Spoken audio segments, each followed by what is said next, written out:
नमस्कार। न्यूज 24 बिहार झारखंड का digital platform देख रहे हैं आप। मैं हूं आपके साथ सबा शाहिद शेख। बिहार में आने वाले विधानसभा चुनाव को लेकर बीजेपी ने अपनी तैयारियां तेज कर दी है। इसी सिलसिले में प्रदेश अध्यक्ष का भी ऐलान हो गया है, जो कि दिलीप जायसवाल को चुना गया है। हालांकि इन सब के बाद चर्चाएं और ज्यादा तेज हो गई है कि दिल्ली का किला फतह करने के बाद अब बीजेपी की नजर बिहार में आने वाले विधानसभा चुनाव में। और इससे पहले अगर बात की जाए तो कैबिनेट का विस्तार हुआ था, जिसमें जातीय समीकरण के अनुसार काम किया गया था। हालांकि इन सब के बीच अब सवाल ये उठता है कि ऐसे में महागठबंधन की क्या स्थिति, महागठबंधन की तैयारियां क्या है। तो चलिए इन्हीं तमाम बातों पर आज विस्तार से बात कर लेते हैं। इसी के लिए हमारे साथ एक खास पैनल भी मौजूद है, तो चलिए उनका स्वागत करते हैं। हमारे साथ मौजूद है हमारे वरिष्ठ सहयोगी सौरभ कुमार जी, सुनील सेवक जी प्रवक्ता बीजेपी, प्रतिभा सिंह जी प्रवक्ता जेडीयू, अरुण यादव जी प्रवक्ता आरजेडी। आप सभी का बहुत बहुत स्वागत है। सबसे पहले मैं सुनील जी का रुख करना चाहूंगी। सुनील जी, जिस तरह से बिहार में इस साल विधानसभा चुनाव होने हैं, तो अगर अभी कोई भी पार्टी अगर कोई भी कदम उठाती है तो इसे आने वाले चुनाव के मद्देनजर ही देखा जाएगा। तो जिस तरह से दिलीप जायसवाल को चुना गया है प्रदेश अध्यक्ष के लिए, क्या कुछ प्लान है बीजेपी का आने वाले चुनाव को लेकर? देखिए, लोकतंत्र में राजनीतिक दल का जब गठन होता है तो उसकी एक स्वाभाविक प्रक्रिया चुनाव होती है और चुनाव ही एक आधार होता है जो लोकतंत्र को अपने अनुसार चलाने का काम करता है, लोकतंत्र को जिंदा रखने का काम करता है। उसी परिप्रेक्ष्य में आज भारतीय जनता पार्टी ने दिलीप जायसवाल जी को निर्वाचित किया है अध्यक्ष, बिहार प्रदेश अध्यक्ष के रूप में। स्वाभाविक है, अब मात्र 8 महीने बचे हैं इस बिहार के चुनाव में और भारतीय जनता पार्टी वैसे तो 365 दिन काम करती है, 5 साल उस चुनावी मोड में ही रहती है, लेकिन चुनाव का वर्ष होने के कारण हमें, हमारे कार्यकर्ताओं में उत्साह दुगना हुआ है। उनके जो क्रियाकलाप है उनकी गति बढ़ी है और दिलीप जायसवाल जी के निर्वाचित अध्यक्ष होने से आज आपने देखा होगा बापू सभागार में कितनी बड़ी संख्या में, तकरीबन 15 से 20 हजार की संख्या में कार्यकर्ता उपस्थित थे और उनका उत्साह और जुनून ये बता रहा था कि आने वाला समय दिलीप जायसवाल जी के नेतृत्व में भारतीय जनता पार्टी के लिए एक स्वर्णिम दिन लाएगा, स्वर्णिम युग लाएगा। जी चलिए ठीक है सुनील जी, फिर आपका रुख करेंगे, सीधे रुख करना चाहूंगी प्रतिभा सिंह जी का। प्रतिभा जी, एनडीए का मिशन है इस बार 25 में 225, क्या लगता है कितना पूरा हो पाएगा? 100% पूरा होगा शबा जी। आप देखिए जिस तरीके से एनडीए के 5 घटक दल के सम्मानित सभी प्रदेश अध्यक्ष से लेकर के बूथ के अध्यक्ष तक हम 5 एक साथ सम्मेलन कर रहे हैं, कार्यकर्ता सम्मेलन कर रहे हैं। तो इतनी मजबूती के साथ एनडीए चुनाव मैदान में उतरेगा कि विपक्ष का कहीं कोई अता पता नहीं रहेगा। तो निश्चित रूप से 2025 225 और फिर से नीतीश। चलिए ठीक है प्रतिभा जी, फिर आपका रुख करेंगे, सीधा रुख करना चाहूंगी सुनील जी का। सुनील जी, जिस तरह से आप लोगों ने तैयारियां तेज कर दी है, तो उधर अगर महागठबंधन की बात करें तो महागठबंधन में भी कहीं ना कहीं तैयारियां चल रही है। जिस तरह से फ्री की रेवड़ियों की बात की जा रही है, जिस तरह से ऐलान हो रहा है 200 यूनिट बिजली फ्री दिया जाएगा अगर महागठबंधन की सरकार आती है, तो क्या लगता है जनता फ्री की रेवड़ी के चक्कर में फंस जाएगी? सभा जी, एनडीए तो तैयारी कर रहा है, महागठबंधन जो मेरा विरोधी है वो तो मारामारी कर रहा है, वो तो आपस में लट्ठम पैजार किए हुए है, जूतम पैजार किए हुए है। वहां पहले पता ही नहीं है कि गठबंधन है कि भी नहीं है। कोई कहता है, कोई कहता है नहीं है, कोई कहता है कि लोकसभा तक ही गठबंधन था। तो उधर तो कुछ है ही नहीं है। आप एनडीए को देख रहे हैं, पिछले 2 महीने से हर एक जिले में जाकर जिले का सम्मेलन 5 घटक दल एकजुट होकर अपने कार्यकर्ताओं को बुलाकर और उनके अंदर उत्साह भरने का काम कर रहे हैं। उनको जो अपनी सरकार की योजनाओं का जो गति है उसको बताने का काम कर रहे हैं, सरकार की उपलब्धियों को बताने का काम कर रहे हैं और कार्यकर्ता मेरा पूरी तरह से एकदम तैयार है वो जनता के बीच जाकर सरकार की उपलब्धियों को बता रहा है और जनता भी सरकार की उपलब्धियों से गदगद है और उसने ये तय कर रखा है कि विपक्षी का तो कोई नामो निशान लेना ही नहीं है, बस ज्यादा से ज्यादा संख्या एनडीए की जीत कर इस बार बिहार विधानसभा पहुंचे, यही बिहार की जनता का एकमात्र लक्ष्य है। चलिए ठीक है सुनील जी। प्रतिभा जी, प्रगति यात्रा का नीतीश कुमार को कितना फायदा मिलने वाला है, कितना फायदा होगा आपकी पार्टी को इससे? सभा जी देखिए, जिस तरीके से 2005 से लेकर अब तक आदरणीय नेता श्री नीतीश कुमार जी ने बिहार के लिए काम किया है, बिहारियों के लिए काम किया है, और उसके बाद काम के साथ साथ, ठीक है सरकार का काम है योजना बना देना, लेकिन वो 100% जमीन पर उतरा कि नहीं, इम्प्लीमेंट किया गया कि नहीं, इसको देखने के लिए आदरणीय नेता श्री नीतीश कुमार जी ने 4 डिग्री से लेकर 44 डिग्री तक में उन्होंने 38 जिला की यात्रा की है। तो निश्चित रूप से इसका 100% फायदा हमें और हमारी पार्टी को, एनडीए को मिलेगा। इसलिए मिलेगा कि देखिए कहीं कहीं लोग, ये विपक्ष बार बार सवाल खड़ा करती है, बार बार र्यूमर फैलाती है कि सरकार की नीतियां कागज पर ही रह जाती हैं, घोषणा में ही दिखती हैं, जमीन पर कुछ नहीं होता। तो इन सभी चीजों को गलत प्रूफ किया गया। देखिए हमारे नेता श्री नीतीश कुमार जी खुद 38 जिला में जा करके उन्होंने देखने का काम किया कि हमारे द्वारा जो घोषणा की गई, हमारे द्वारा जो काम किया गया, सही में वो पेपर पर है या जमीन पर उतरा हुआ है। तो उन्होंने पाया कि सारी चीजें योजनाबद्ध तरीके से बिहार में लागू हैं। तो निश्चित रूप से इसका फायदा हमें मिलेगा। जिस तरीके से इनके कार्य के तरीके से इन्होंने जो काम किया, इनके लगन और मेहनत, बिहार के प्रति अपनी प्रतिबद्धता, उससे जिस तरह से बिहार को फायदा मिल रहा है, उसी तरह से बिहार की जनता का आशीर्वाद और समर्थन हमारे नेता श्री नीतीश कुमार जी को और एनडीए को मिलेगा। चलिए ठीक है प्रतिभा जी। सुनील जी, जिस तरह से आप लोगों ने दिलीप जायसवाल पे भरोसा जताया, उनके हाथ में कमान सौंपी, इसके पीछे का सियासी समीकरण क्या है? हमारे पार्टी में कहीं कोई समीकरण की चर्चा नहीं होती है।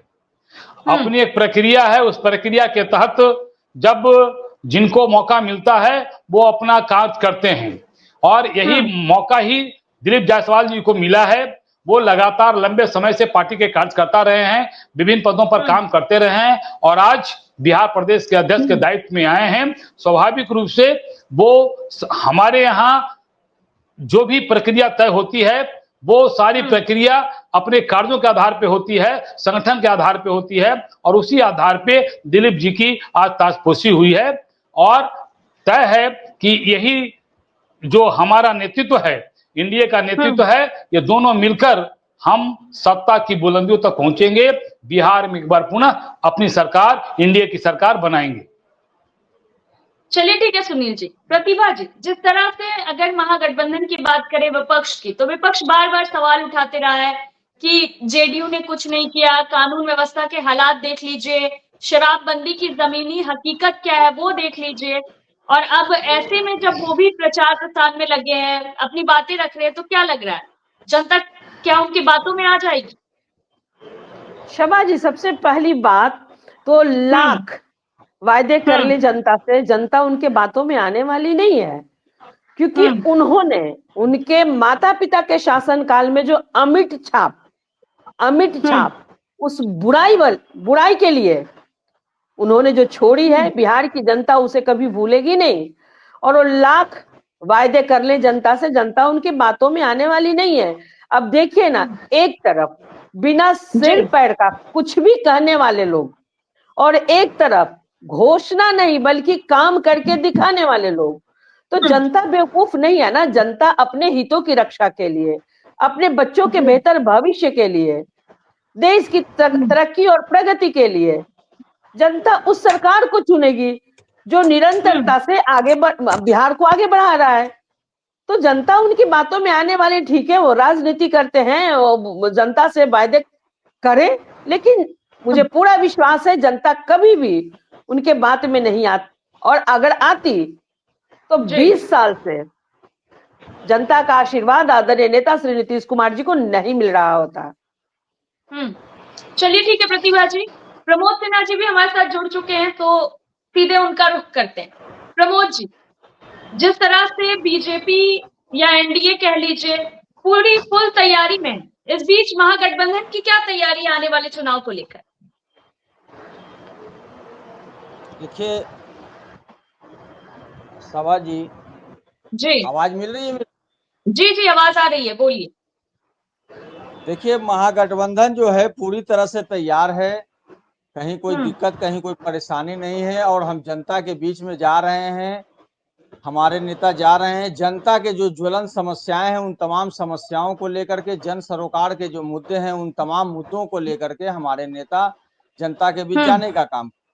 और जो भविष्य में जो इसी साल जो चुनाव होने वाला है 2025 में बिहार विधानसभा चुनाव का, तो उसके परिप्रेक्ष्य में जो जन समस्याएं हैं उन तमाम समस्याओं को हमारे नेता उठाने का काम कर रहे हैं। चाहे महंगाई हो, बेरोजगारी हो, गरीबी हो, भुखमरी हो, पलायन हो। जिस प्रकार से लगातार माननीय मुख्यमंत्री नीतीश कुमार जी 20 सालों से सरकार में है, मुखिया हैं और डबल इंजन की सरकार 11 वर्षों से है, बावजूद जो है बिहार जो है, चाहे आप प्रति व्यक्ति आय में देख लीजिए या किसानों की प्रति व्यक्ति आय देख लीजिए, बिहार सबसे अंतिम पंक्ति पे खड़ा है। यदि आप बात कर लें प्रति व्यक्ति निवेश की, तो उसमें जो है बिहार सबसे अंतिम पंक्ति पे खड़ा है। आप अगर बात कर ले साक्षरता दर का, तो वहां पर जो है बिहार अंतिम पंक्ति पे खड़ा है। तो इतने लंबे अरसे से अगर सरकार में है माननीय मुख्यमंत्री नीतीश कुमार जी और बिहार की ये बदहाल व्यवस्था है, तो उसका जवाबदेह और जिम्मेवार तो कहीं ना कहीं सरकार है।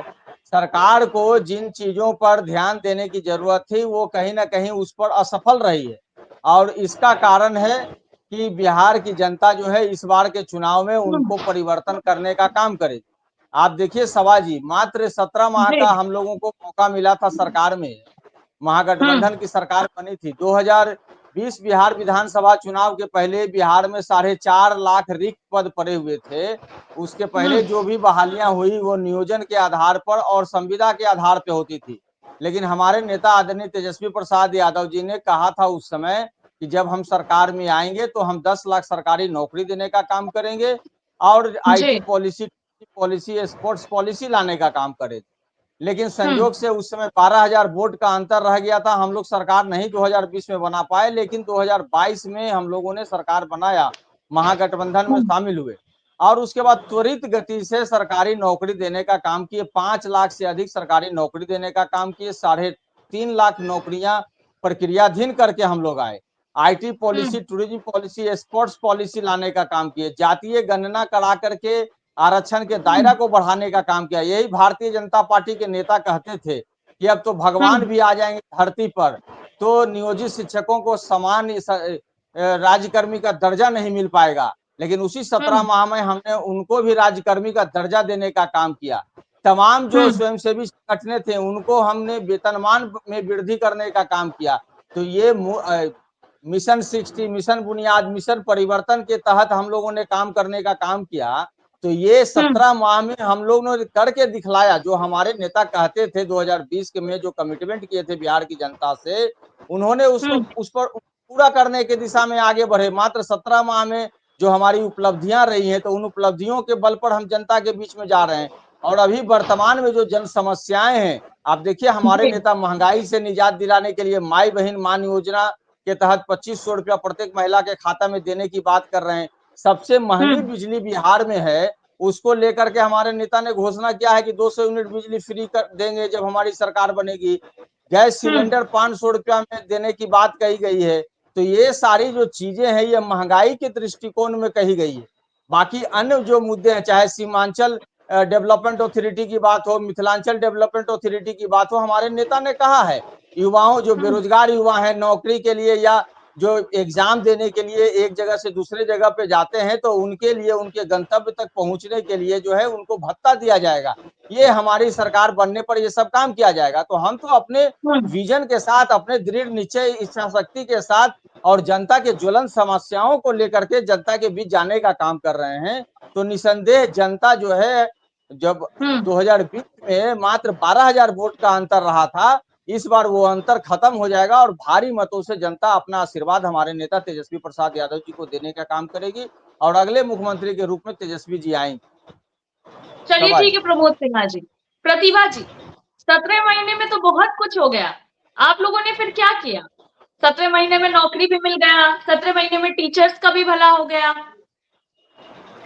17 महीने की सरकार इनकी बनी कब? पहली बात, अरे 17 महीने आपके तेजस्वी यादव जी को राजनीतिक नौकरी देने का काम हमारे नेता श्री नीतीश कुमार जी ने किया, और आप पॉलिसीज बनाने की बात करते हैं। कौन कौन सी पॉलिसी, जितनी सारी पॉलिसीज आपने गिना दी।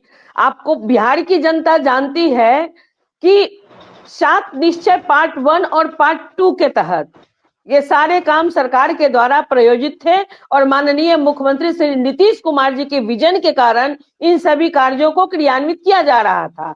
आप 17 महीने के लिए आ गए सरकार में, आपको आदरणीय नेता श्री नीतीश कुमार जी ने मौका दे दिया। आप उन 17 महीनों के उनके किए गए कार्यों का क्रेडिट पता नहीं आप कब तक लेंगे। लेकिन मैं बता दूं शबा जी इनको कि बिहार की जनता इतनी बेवकूफ नहीं है। बिहार की जनता सब देख रही है, सब समझती है। अरे क्या विजन है? आप कहते हैं 2500 रुपए महिलाओं को देंगे। प्रमोद सिन्हा जी, मुझे तो लगता है आपको इस बात का नुकसान होगा। बिहार की महिलाओं को ऑलरेडी माननीय मुख्यमंत्री श्री नीतीश कुमार जी ने इतनी योजनाएं दी हैं जिससे बिहार की महिलाएं आत्मनिर्भर बनी हैं, वो सशक्त हो गई हैं, और आप 2500 रुपए उनको भीख देने की बात करते हैं। कहां से लाएंगे आप 2500 रुपए? आप मुफ्त में बिजली देने की बात करते हैं। बिजली उपज रही है क्या आपके यहाँ? तो वही बात है कि जो लोगों के पास जमीनें पड़ी हुई हैं, कहीं बिजली देकर के उन जमीनों को तो नहीं लिखवाएंगे। कहीं ये प्लान तो आपका नहीं है। जैसे नौकरी के बदले आपने जमीन लिखवाई थी, जैसे नौकरी के बदले आपने जमीन लिखवाई थी, क्या उसी तरह से 2500 रुपए देकर के जमीन लिखवाने की तो योजना नहीं है? याद रखिए, बिहार की जनता आपकी बातों को जरा सा भी तवज्जो नहीं देती है और न देगी। तो प्रमोद सिन्हा जी, कम से कम महिलाओं को टारगेट मत कीजिए। महिलाओं को जो आप 2500 रुपए देने की बात करते हैं ना, ये झारखंड नहीं है, ये बिहार है। और बिहार की महिलाएं पहले से ही स्वावलंबी हो चुकी हैं, चाहे जीविका का माध्यम हो, चाहे स्वयं सहायता समूह के माध्यम से हो, चाहे 50% नगर निकाय और पंचायती राज में आरक्षण लेकर के हो, चाहे 35% सरकारी नौकरियों में आरक्षण लेकर के हो। बिहार की महिलाएं, बिहार की बेटियां पहले से सशक्त हैं। उन्हें सरकार के फ्री फंड के 2500 रुपए की आवश्यकता नहीं है। वो चंदा देगी बैनर पोस्टर लगाने के लिए। अपने नेता को आप कह दीजिए, बिहार की महिलाएं अगर जरूरत पड़ेगी ना तो आपको सपोर्ट कर सकती है बैनर पोस्टर के लिए। बिहार की महिलाओं को आपके 2500 रुपए की कोई आवश्यकता नहीं है। मैं आधी आबादी की ओर से आपको कह रही हूँ। जी शबा जी। जी चलिए ठीक है प्रतिभा जी। जी प्रमोद जी। देखिए, ये कह रहे थे कि महिलाओं को जो है हमारे नेता आदरणीय तेजस्वी प्रसाद यादव जी ने जो घोषणा करने का काम किया है, सरकार बनने पर जो 2500 रुपया माई बहन मान योजना के तहत दिया जाएगा, इनको ये भीख देना लग रहा है। तो दूसरे राज्यों में जहां भारतीय जनता पार्टी के साथ इनकी सरकारें अभी दिल्ली में जो देने जा रहे हैं या अन्य राज्यों में जो दे रहे हैं, तो क्या वहां की महिलाओं को वो भीख देने का काम कर रहे हैं? प्रमोद जी एक मिनट, प्रमोद जी एक मिनट सुन लीजिए। अरे नहीं, एक मिनट प्रमोद जी। अरे घर की महिला, पहले घर की बहू को तो सम्मान दे, पहले घर की बहू को तो सम्मान दे दे, घर की बहू को तो पहले सम्मान दे दे, घर की बहू को सम्मान दे दे पहले, फिर माई बहन को सम्मान दे दे। कड़वा जो सच होता है उससे दिक्कत होता है क्या? जब सच देते हैं तो दिक्कत होने लगता है क्या? सच को सुनने का काम करिए ना। आप कह रही हैं कि महिला को बहुत आर्थिक रूप से सशक्त बनाने का काम किया है। जो महंगाई है, उस महंगाई में आप देख लीजिए ना, महिलाओं का किचन जो है, बजट जो है बिगड़ गया है। अभी आप देखिए, एक रिपोर्ट और आया है सभा जी, जिसमें बिहार के जो बच्चे हैं बौनापन के शिकार हो रहे हैं, उनके भीतर प्रोटीन की कमी हो जा रही है, ये कुपोषण के शिकार हो रहे हैं बच्चे, और इनको जैसे हर चीज में राजनीति सूझती है। आज जैसे बिहार सभी मामलों में अंतिम पंक्ति पे खड़ा है। जब हमारे नेता कुछ करने के लिए अपनी बातों को रखते हैं तो कहते हैं कि भीख देने की बात करें। अरे आप क्यों नहीं दे देते हैं? अगर आपको लगता है तो आप दीजिए ना, आपसे है। आपने बजट लाने का काम किया है, 3,17,000 करोड़ का जो बजट लाने का काम किया है, राजस्व की प्राप्ति के लिए आपने क्या संसाधन उपाय किए हैं? है आपको पता? आपके जो संसाधन है उसके अलावा जो केंद्र से जो बिहार का हिस्सा मिलेगा उसके अलावा तो आप लोन का ही काम करिएगा ना। आपने तो राजकोषीय घाटा का ही बजट देने का काम किया है। आप कहाँ से देंगे? आप कहाँ से राजस्व लाएंगे? आप कहाँ से देंगे? आप कहाँ से इनके देंगे? पास तो बता रहे इनके पास तो 10,000 करोड़ है ना भाई, उसी से कैसे देंगे। देंगे? बोलिए 10,000 करोड़ से। अरे पहले बर्दाश्त कीजिए, बर्दाश्त करिए बोलिए थोड़ा। बोलिए प्रमोद जी। तो जो हमारे नेता ने कहा था, इन्होंने 20 सालों से यहाँ सरकार रखी है, कितने उद्योग धंधे लगाने का काम किए हैं, युवाओं को रोज नौकरी कितना देने का काम किए हैं, कितने इंडस्ट्री लगाने का काम किए हैं। फूड प्रोसेसिंग यूनिट अगर लगाया जाता बिहार में तो उससे बिहार का भला होता कि नहीं? राजस्व प्राप्ति के लिए अभी मेगा टेक्सटाइल पार्क के लिए चनपटिया में 1700 एकड़ जो बुधिया जमीन 15 वर्ष पहले कहाँ था? अरे सुनिए ना, 15 वर्ष सरकार में तो बुधिया कहाँ था? ऐसा बुधिया अब बुधिया आने लगा है। नहीं, जब रास्ता दिखा दिए हैं तो अब चलने के लिए उतावल हो रहे हैं। दर्द हो रहा है, दर्द हो रहा है। आपके ही बात का जवाब दे रहे हैं ना कि राजस्व कहाँ से प्राप्त करिएगा? क्यों बिहार के हिस्सेदारी से बिहार को वंचित रखा गया? क्यों मेगा टेक्सटाइल पार्क बिहार में न दे करके दूसरे राज्य में क्यों दिया गया? इसका जवाब कौन देगा? क्यों नहीं दिया गया? बिहार के ही कैबिनेट मंत्री थे। आप राजस्व बढ़ाइएगा नहीं और उसके लिए आप संसाधन उपाय नहीं करिएगा और कहिएगा कहां से देंगे। यही कहते थे माननीय मुख्यमंत्री नीतीश कुमार जी की नौकरी देगा, कहां से देगा? बाप के घर से लाएगा, पैसा कहां से लाएगा? जिनको नौकरी दिया गया उनको पैसा मिल रहा है कि नहीं मिल रहा है? ये होता है दृढ़ इच्छा शक्ति। आपके पास विजन का अभाव है, दृढ़ इच्छा शक्ति का अभाव है, इसलिए आप कुछ कर नहीं पा रहे हैं। चलिए ठीक है सुनील जी। नहीं, प्रमोद जी अभी कह रहे थे जितना लंबा लंबा फेंक रहे थे तो 15 वर्षीय बुधिया कहाँ था? अब जब नीतीश कुमार जी कुछ रास्ता बना दिए हैं, नहीं तो चलने के लिए व्याकुल हैं। अरे भाई देख लो, मैं फिर कह रहा हूँ, महिलाएं कपड़ा भी नहीं पहनती थी। सुनो अब सुन लो। एनडीए कर रही है, एनडीए कर रही है चुनाव की तैयारी, महागठबंधन कर रही है मारामारी। अब 6 महीने के बाद महागठबंधन करेगी टिकट की कालाबाजारी, और यही है आप सबों की यारी। आप लोग ऐसे ही यार हैं, एक दूसरे को पैर खींचने में आप लोग लगे हुए हैं। लगे रहिए, जनता देख रही है आप लोगों की स्थिति जो है वो जनता देख रही है। इसलिए कथा करने से कुछ नहीं होगा, ये प्रवचन करते रहिए बैठ के। आप लोगों को जो ये टोपी पहन के और टोपी पहनाने का जो फेरा में लगे रहते हैं ना, ये कोई फायदा नहीं है। ये टोपियां सब उतार देगी पब्लिक। मैदान में जाइएगा ना, टोपियां उतार देगी, टोपियां कहेगी कि टोपी पहनाने आया है, टोपियां उतार देगी। इसे कथा मत करिए, पहले अपना हालात देख लीजिए, उसके बाद ही कुछ कथा करिए। ये कथा से कुछ होने वाला प्रमोद बाबू नहीं है। आप लोगों ने जो कर दिया है ना, बिहार को बदनाम करके छोड़ दिया था ना, अब बिहार की जनता दोबारा आपके झांसे में नहीं आएगी। एकदम आप भूल जाइए, सत्ता आपके लिए एकदम खत्म, कुछ नहीं आपको होने वाला है। अब आराम से 20-25 बरस आओ, ऐसे ही कथा करते रहिए। एनडीए की सरकार आराम से 20-25 बरस तक बिहार में चलेगी, जनता मस्त, इंडिया गठबंधन त्रस्त। चलिए ठीक है प्रमोद जी, जिस तरह से एनडीए की तरफ से ये नारा दिया गया है कि 25 में 225, आप लोगों की तरफ से कितनी सीटों का नारा दिया जा रहा है? नहीं, बहुत नारा दिया जा रहा था, 400 पार। कभी कभी मुख्यमंत्री जी फिसल करके कह देते थे 4000 पार। तो नारा तो बहुत दिया जाता है ना इनका, जमीन पर कुछ काम करिएगा नहीं और नारा देने से काम चल जाएगा क्या? अरे ये तो शासनादेश के बल पर 2020 में इन लोगों ने सरकार बनाने का काम किया, कई सीटों पर जबरदस्ती इन लोगों ने जीतने का काम किया है। यानी तो 2020 में ही बिहार की जनता इन लोगों को हटाने का काम कर दी थी। ये सब चरित्र आरजेडी का है, एनडीए का नहीं है। ये सब चरित्र आरजेडी का है, जनता जानती है, इसलिए मत सब बोलिए, कोई फायदा नहीं। अरे चाल चरित्र और चेहरा भारतीय जनता पार्टी का छुपा है क्या? बिहार और पूरा देश देखा है कि जिसके साथ ये रहते हैं उसी को ठगने का, उसी को तोड़ने का काम करते हैं। कोई ऐसा एनडीए का भविष्य उज्ज्वल का काम है कि किसी को एनडीए का भविष्य उज्ज्वल। और बिहार में लोजपा को दो फाड़ करने का काम किया। अभी नीतीश कुमार जी की बारी है। अब देखिए ना, निशांत जी आकर के कहते हैं कि एनडीए को कहना चाहिए कि मुख्यमंत्री का चेहरा नीतीश जी को घोषणा कर देना चाहिए। सोचिए कि कभी निशांत जी मीडिया के सामने नहीं आते थे, क्या मजबूरी है कि उनको आकर के ये कहना पड़ा कि उनको भारतीय जनता पार्टी पर विश्वास नहीं है। भारतीय जनता पार्टी अपने सहयोगियों को ही निगलने का काम करती है। इनके राष्ट्रीय आरजेडी के पोस्टर से लालू राबड़ी गायब किया था कौन? हम लोग। नहीं, आरजेडी के पोस्टर से लालू राबड़ी को कौन गायब कर रहा है? तेजस्वी जी के चेले। नहीं, लालू जी और राबड़ी के पोस्टर को गायब करने वाले कथा मत कीजिए। लालू जी और राबड़ी के पोस्टर में गायब आप ही लोग रखिए थे। देखिए सभा जी, इस प्रकार का अगर डिबेट कराना है तो हम लोग को मत बुलाए कीजिए।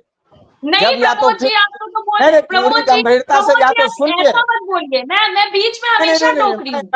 नहीं, मैं हमेशा बोलता हूँ, इस प्रकार का डिबेट नहीं होता है। जब हम मेरे बाद उनको मौका दीजिए, मौका दीजिए। क्या ये सत्य नहीं है कि महाराष्ट्र में इन लोगों ने शिंदे का क्या हल करने का काम किया? क्या उसके पहले मध्य प्रदेश में जिनके नाम पर चुनाव लड़े उनका क्या हल करने का काम किया? तो क्या गारंटी है कि बिहार में नीतीश कुमार जी के नाम पर चुनाव तो लड़ेंगे? क्यों अमित शाह जी नहीं कहते हैं कि संसदीय बोर्ड में इसको तय किया जाएगा? क्यों अमित शाह कहते हैं? क्यों नहीं घोषणा करते हैं कि अगले मुख्यमंत्री नीतीश कुमार जी होंगे? क्यों इनके प्रदेश अध्यक्ष भाजपा के कहते हैं कि संसदीय बोर्ड में तय किया जाएगा? तो उपापोह और असहजता का भाव तो इनके भीतर में है। ये राष्ट्रीय जनता दल की बात क्या करेंगे और महागठबंधन की बात करेंगे? और जनता ने इनको 20 साल तक अगर मौका दिया तो आपने क्या काम किया? बिहार को अंतिम पंक्ति पे खड़ा करने का काम किया है। बिहार की हिस्सेदारी जो मिलनी चाहिए थी केंद्र से, उसकी हकमारी करने का काम किया है। बिहार के तमाम योजनाओं में जो 90 और 10 का फासला होता था, उसमें आप 50-50 करने का काम किया है। इसका जवाब आप क्यों नहीं देते हैं? चलिए ठीक है प्रतिभा जी, जिस तरह से प्रमोद जी आरोप लगा रहे हैं, आखिर बीजेपी की तरफ से ये क्यों नहीं बोला जाता कि चेहरा मुख्यमंत्री के नीतीश कुमार ही होंगे? और ऐसी क्या जरूरत आन पड़ी कि उनके बेटे निशांत कुमार को आना पड़ा आगे और बोलना पड़ा ये चीज? शबा जी, पहली बात देखिए, जब भी चुनाव होते हैं, जिस नेता के नेतृत्व में होते हैं, चेहरा सीएम फेस के वही होते हैं। ये किनके नेतृत्व में चुनाव लड़ेंगे? तेजस्वी यादव के नेतृत्व में चुनाव लड़ेंगे। कहते हैं कि तेजस्वी यादव, ये कहते हैं ना तेजस्वी यादव बिहार के सीएम होंगे। और एनडीए बार बार हर मंच से आदरणीय प्रधानमंत्री श्री नरेंद्र मोदी जी ने, जो एनडीए के सबसे बड़े नेता हैं, उन्होंने कहने का काम किया कि 2025 का बिहार विधानसभा चुनाव हम नीतीश बाबू के नेतृत्व में लड़ेंगे। तो सीएम चेहरा कौन होगा? और दूसरी बात, जब लोग ये सवाल कर रहे हैं कि निशांत को क्यों कहने की जरूरत पड़ी, तो शबा जी मैं बहुत जिम्मेदारी के साथ कह रही हूँ कि जिस समय निशांत जी से मीडिया सवाल कर रही थी, मैं निशांत जी के साथ खड़ी थी। वहां कुछ बातें चल रही थी, उसी समय मीडिया ने सवाल किया, तो निशांत जी ने उस सवाल के जवाब में, बात के जवाब में उन्होंने कहा, जब बार बार मीडिया सवाल कर रही थी कि क्यों नहीं भाजपा की तरफ से, क्यों नहीं एनडीए की तरफ से ये कह दिया जाता है कि नीतीश कुमार जी अगले मुख्यमंत्री होंगे, तब निशांत जी ने बोला कि बार बार आप लोग सवाल करते हैं, सही बात है कि अब बोल देना चाहिए। उनके सवाल के जवाब में मीडिया ने, निशांत जी ने कहा, निशांत जी ने अपने तरफ से कुछ नहीं कहा। मीडिया बार बार सवाल कर रही थी, मीडिया बार बार सवाल कर रही थी कि अब बोल देना चाहिए। नहीं, मीडिया के सवाल के जवाब में उन्होंने कहा कि बार बार जब आप सवाल पूछ ही रहे हैं तो अब बोल देना चाहिए। मैं वहीं पर खड़ी थी शबा जी, कोई आगे पीछे की बात नहीं है। जब मीडिया ने सवाल किया तब उन्होंने कहा कि जब बार बार मीडिया सवाल पूछ रही है तो अब बोल ही देना चाहिए। चलिए ठीक है, सवाल के जवाब में उन्होंने कहा, छोटा सा जवाब दे देने दीजिए सभा जी, छोटा सा जवाब। बोलिए प्रमोद जी, बोलिए। ये अभी कह रही थी प्रतिभा जी कि जिनके चेहरे पे चुनाव लड़ा जाता है अगला मुख्यमंत्री वही होता है। तो भारतीय जनता पार्टी ने महाराष्ट्र और मध्य प्रदेश में जिनके चेहरे पर चुनाव लड़ा, क्या अगला मुख्यमंत्री वो हुए? एक सवाल। अगर निशांत जी से मीडिया के एक वर्ग ने पूछने का काम किया, एक बार उन्होंने वो अगर कहते तो बात समझ में आती, उन्होंने दो बार कहने का काम किया, ये बड़ी बात है। तो कहीं ना कहीं उपापोह की स्थिति तो है ना। आप इनके बड़े नेता तो खुल करके कुछ बोल नहीं रहे हैं, क्यों नहीं बोल देते? अगर बोल देते तो ये तो असहजता का भाव तो कहीं आता ही नहीं। इन लोगों के भीतर में ही असहजता का भाव है। आपस में सामंजस्य नहीं है, और ये पूरा बिहार और देश देखने का काम किया कि भारतीय जनता पार्टी किस तरीके से अपने सहयोगियों को तोड़ने का काम करती है। प्रमोद जी, बिहार क्या महाराष्ट्र है? बिहार की राजनीतिक पृष्ठभूमि क्या महाराष्ट्र जैसी है? आज नहीं, बिहार को क्या महाराष्ट्र से तुलना करते हैं? बिहार महाराष्ट्र नहीं है, लेकिन भारतीय जनता पार्टी वही है, इसको समझ लीजिए।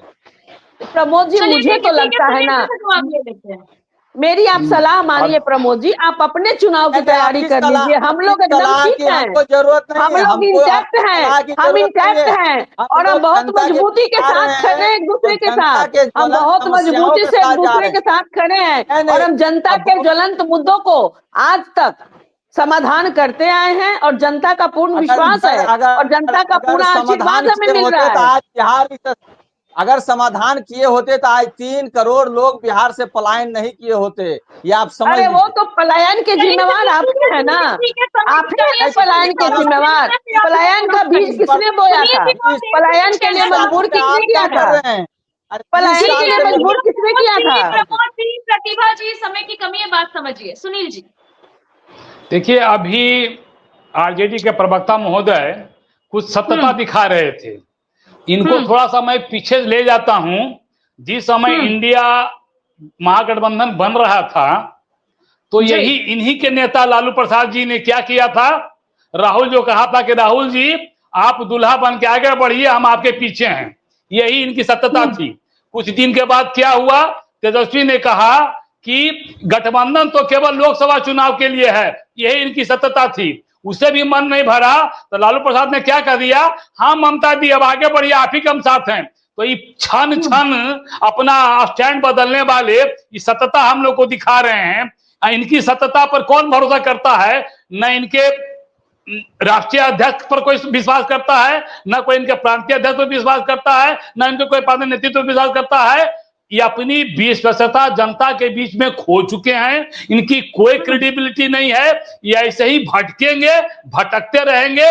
इनको 2025 में इतना भटका देंगे कि खड़े होने लायक नहीं रहेंगे। ये नोट कर लें, इससे ज्यादा इनकी औकात अब जनता बिहार में इनके रहने नहीं देगी। ये तय कर लिया बिहार की जनता ने, इनको इस बार मटिया मेट करके 220-210 से भी बुरे हश्र में इनको पहुंचा देंगे। चलिए ठीक है, प्रतिभा जी आखिरी कमेंट आपसे लेना चाहूंगी। जी सभा जी, सुनील सेवक भाई ने जो कहा उसमें सत्य वो सत्य वही है कि जिस तरीके से इन्होंने बिहार के सामने अपनी छाप छोड़ी है, मैं तो कहूंगी अमिट छाप बुराई के मामले में इन्होंने छोड़ी है, बिहार की जनता अब कभी इन्हें स्वीकार करने वाली नहीं है और ये बार बार डोरे डाल रहे हैं, पूरे बिहार की जनता देख रही है। तो चलिए ठीक है, एनडीए बहुत ही मजबूती के साथ एक दूसरे पर पूर्ण रूपेण विश्वास करते हुए 2025 विधानसभा का चुनाव लड़ेगी और पूर्ण बहुमत, हम तो 225 कहते हैं ना, हमें तो लगता है कि ये विपक्ष में भी बैठने के लायक नहीं रहेंगे, जो हालत इनकी होने वाली है। इसीलिए बौखलाहट है, बौखलाहट इनकी बातों में, बौखलाहट इनके चेहरे से साफ झलक रही है। जी सुनील जी, देखिए अभी आप देखा ना विपक्ष को 10 मिनट के बाद आए, 10 मिनट को लग गया टोपी पहनने में, 15 मिनट पब्लिक को टोपी पहना है, और जब देखे कभी भारी पड़ रहा है एनडीए तो लेके वो भाग चले। ऐसे ही ये बस यही है, मैदान छोड़ है ये लोग रन छोड़ है, ये लोग जनता कोई विश्वास नहीं करेगी। सब जगह इन लोगों की यही हालत है, चाहे चैनल हो, चाहे मैदान हो, चाहे कोई कार्यक्रम हो, सब जगह इनकी गति यही है। इसलिए जनता समझ रही है अब इन लोगों का सब कुछ समाप्ति होने वाला है। चलिए ठीक है, बहुत बहुत शुक्रिया आप सभी का हमारे साथ जुड़ने के लिए।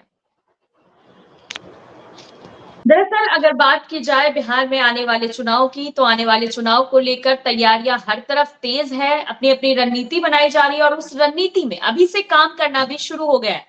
लेकिन इन सब का फायदा किसको कितना मिलेगा, ये तो आने वाला वक्त ही बताएगा। फिलहाल के लिए इतना ही, देखते रहिए न्यूज़ 24 बिहार झारखंड। अगर आपको ये डिबेट अच्छी लगी तो उसे लाइक और शेयर जरूर करें, आप अपनी राय में कमेंट करके भी जरूर बताएं और हमारे चैनल को सब्सक्राइब करना ना भूलें। नमस्कार।